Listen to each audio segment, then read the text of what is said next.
Deputados e senadores devem votar essa semana a Lei de Diretrizes Orçamentárias para 2019. Quem está aqui conosco é a repórter Dini Moraes, que acompanha o plenário. Dini, o que você espera dessa votação da LDO? Boa noite, Thiago. Boa noite a todos que nos acompanham agora ao vivo pela TV Câmara.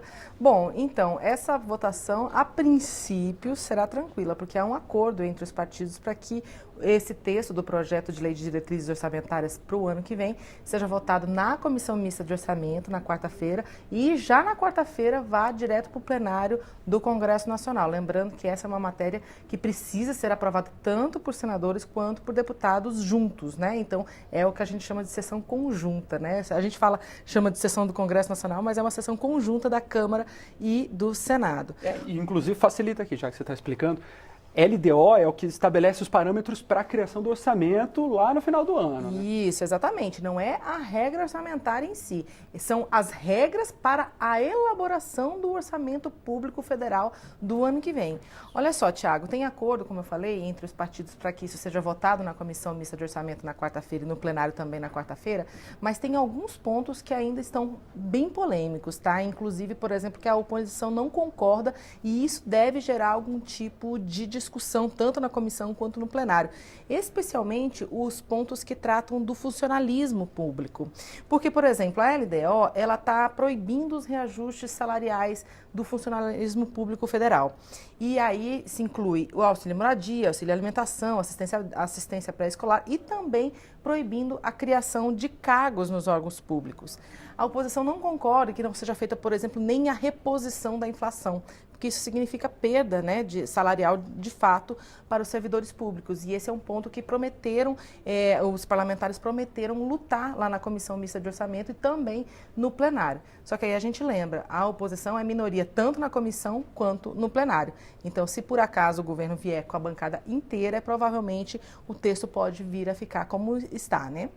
Tá, e a gente tem também Câmara dos Deputados, é isso? Isso, exatamente. Ó, a gente também tem outros pontos da Lei de Diretrizes Orçamentárias, mas aí a gente explica direitinho ao longo da nossa cobertura aqui, né? Porque são vários pontos e várias coisas detalhadas que não vale a pena também a gente ficar detalhando muito antes deles aprovarem lá na CMO. Eles tratam de corte de gasto, por exemplo, essa criação de cargos que eu falei dos servidores públicos, também tem várias exceções, por exemplo, de como que os servidores poderão ser chamados, tem a questão também de corte de incentivo fiscal, porque o relator hoje do orçamento, ele diz que esse é um dos maiores problemas do orçamento público, se dá muito desconto de imposto para diversos setores e não se tem o retorno que é esperado em questão de arrecadação para o orçamento. Então, ele pede que isso seja diminuído ao longo aí de 10 anos e a ideia é que ao longo de 10 anos seja a metade do que é dado hoje. Então, vamos dar uma perspectiva aqui também para o nosso telespectador.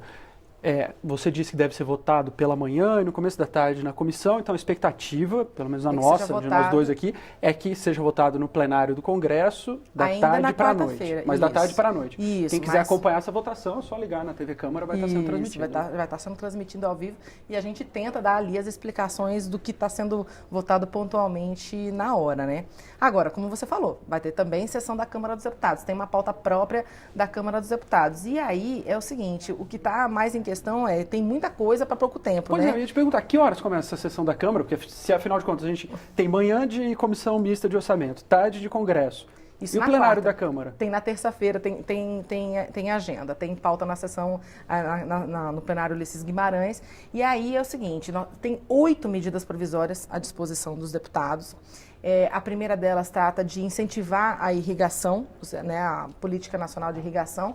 Só que tem outras medidas provisórias ali no meio, entre elas aquelas, não sei se vocês se lembram, que foram fruto da negociação entre os caminhoneiros e o governo para pôr fim àquela paralisação do mês passado. Sim, eu acompanho essa discussão do frete mínimo, inclusive. Exato. A expectativa deles era de conseguir votar isso na semana passada já.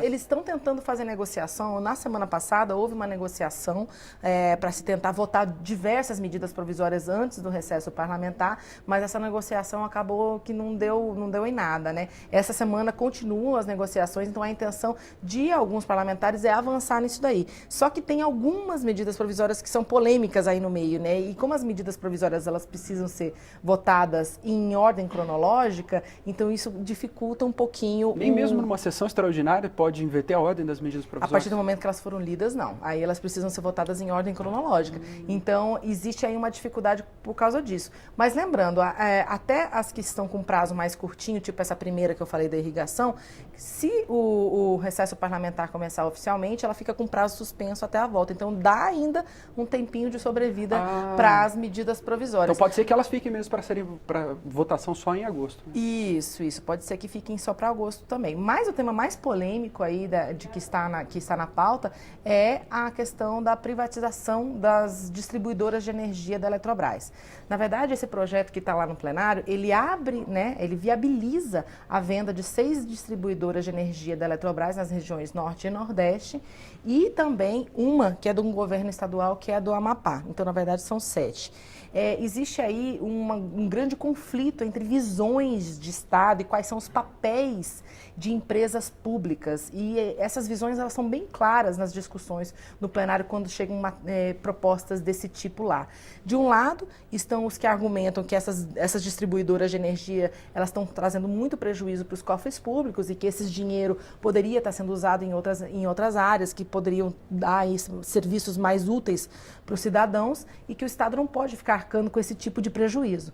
Já do outro lado, que no caso é a oposição, diz o seguinte, olha, o Estado pode arcar com esse tipo de prejuízo porque, na verdade, está trazendo uma outra contrapartida. Dá para o Estado o controle, por exemplo, de tarifas ou o controle de levar o serviço de energia elétrica para regiões que não são muito rentáveis, coisa que uma empresa privada pode não querer fazer, né? Enfim, essas distribuidoras de energia, elas são aí estão entre as últimas privadas no país, são cerca de 60 distribuidoras de energia no país todo, dessas 60, 15 são públicas, dessas 15, 7 estão em vias de privatização se esse projeto for aprovado.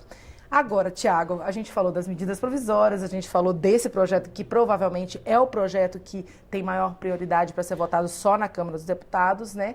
E os líderes partidários, eles têm uma visão diferenciada, visões diferenciadas quanto à votação das medidas provisórias em si.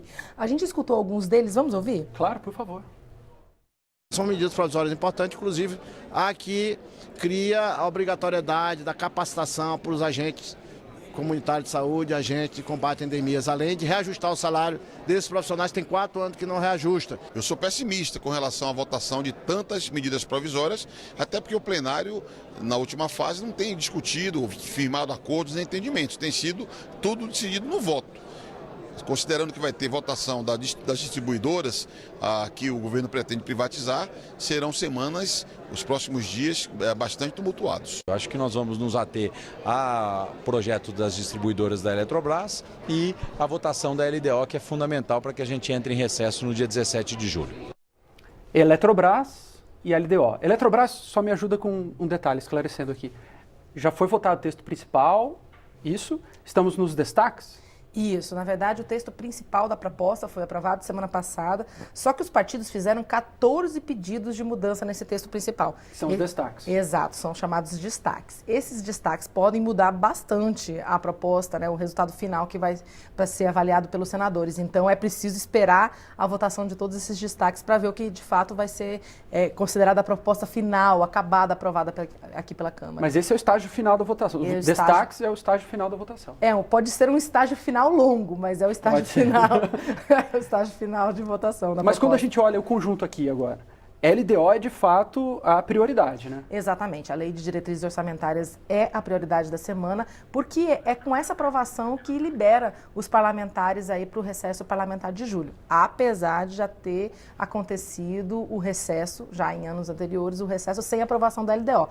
Mas, a princípio, tem que ter aprovação da LDO para ter o recesso parlamentar. Dini Moraes, muito obrigado pelas suas explicações. Consegui entender mais ou menos o que está rolando aí, porque é muita coisa ao mesmo tempo. Obrigado, viu? É sempre um prazer, gente. Quem quiser acompanhe ao longo da programação da TV Câmara, a gente ao vivo no plenário da Câmara. Muito obrigado.